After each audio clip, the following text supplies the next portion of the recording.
Bannange kitalo nnyo ekyakasirya eggwanga. Hero, fallen hero. Abasajja abazirwanako, abasajja abalwana entalo okulaba nga Uganda eri mirembe gye tulina kati. Kitalo nnyo. Ntuusa okusaasira kwange eri famire n'ab'emikwano n'ab'enganda ne Uganda yonna na buli muntu abaddeyo ng'ayagala kasirya eggwanga.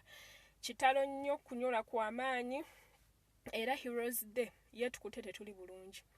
Naye nga amawulire ga kasirya eggwanga okufa bannange gansanze nina ekintu ekinnumya omutwe ng'ensonga eno sinnagituusa. Nze Sarah Henza nga bulijjo nkomyewo. Leero soogera ku basajja yadde bakazi nga bwe mubadde mwankwata abakyala abasinga nga mugamba bannaye kiwalago batujjirira. Leero njogera ku nsonga eri mu Uganda egenda mu maaso ffenna nga twefudde bazibe. Bannayuganda bannange abali ey'abaami n'abakyala bannange tufuuse basiru waliwo atuloze oba tetukyategeera. Ndabye ku social media nga bannange tufuukidde ddala abantu abagowinza out of hand. Omuntu nadda ku social media n'atandika okuwemula abantu. Omuntu n'ova eri n'okomentinga ng'omuwagira. Ki ekigenda mu maaso mu Uganda? Omuntu nga Badblack n'akwata essimu n'atandika okuwemula n'ayogera ebigambo ebinene n'ayogera ebigambo ebitategeerekeka.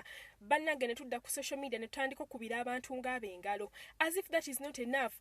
Nga n'abaana abato bakomentinga nga bawagira obuwemu nga bawagira obuseegu obugenda maaso mu ggwanga. Ffenna nga tudde tutunula. Bannayuganda, what's happening? Omuntu omukulu ne yeekubya ekifaananyi. This has pissed me off. Simanyi oba bali eyo bannange oba muli bazadde oba muli ki, naye muzadde munnange ali eyo ng'omwana we alina essimu ng'agenda ku Facebook n'agenda ne ku social media. Nalaba ekifaananyi eky'omukyala omukulu alina okuba maama waffe ffenna Stella Nyanzi ng'akutte ebifaananyi by'ebintu ebitategeerekeka. Abantu tetudda ku social media ne tutandika okuwemula abantu ne tutandika okuwagira abantu ng'abo. Omuntu nedda ku social media bannange ne tuwagira obuseegu. This is going out of hand. Twerabidde empisa zaffe bannange, twerabidde okweyisanga abantu abategeera, twerabidde okweyisanga abantu abakulu. I've seen one comment in the section y'omukyala ng'agamba naye bannange bantu mwe mulekerawo okuwemula abantu.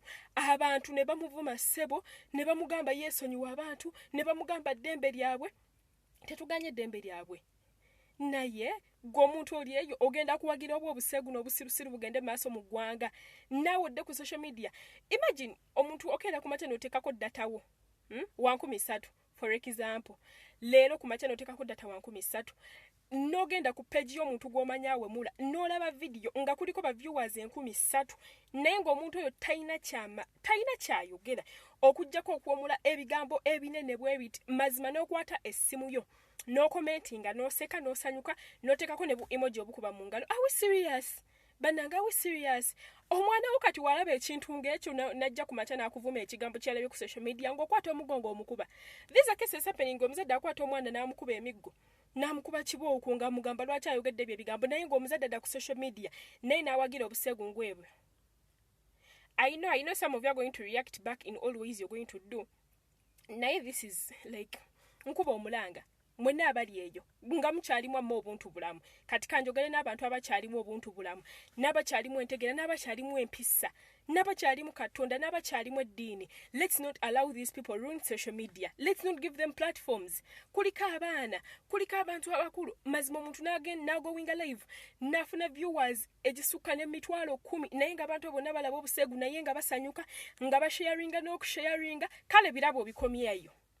Birabo bikomyeyo. Naye okimanyi omwana we ali ku Facebook, okimanyi muto we ali ku Facebook, okimanyi maama wo ali ku Facebook, naye n'okwata video erimu obuwemu n'obuseegu n'osharinga ku page just because oli muntu mukulu. Kati oba okyali muntu mukulu oba obeera ofuuse ekirala. Like what's happening? What's going on? What's going on? Tuswadde, tulese abaana boonooneke, tulese abantu abakulu okwonoona abaana abato. Social media liko kati baana bato mazima myaka 18 n'okudda wansi. Abaana nga balaba ebintu ng'ebyo mazima nga abantu abakulu fa babiwagira. This is going out of hand. This is going out of hand bannange. This is going out of hand. However much tuyine dembe naye tuli bazadde, muli bazadde, tuli bamaama, tuli bataata, tetukkiriza buseegu nga buno ogenda maaso mu ggwanga. Omuntu n'atuula ku TV n'atandika okuwemulirako ne tukuba engalo nga Professor Mulamba.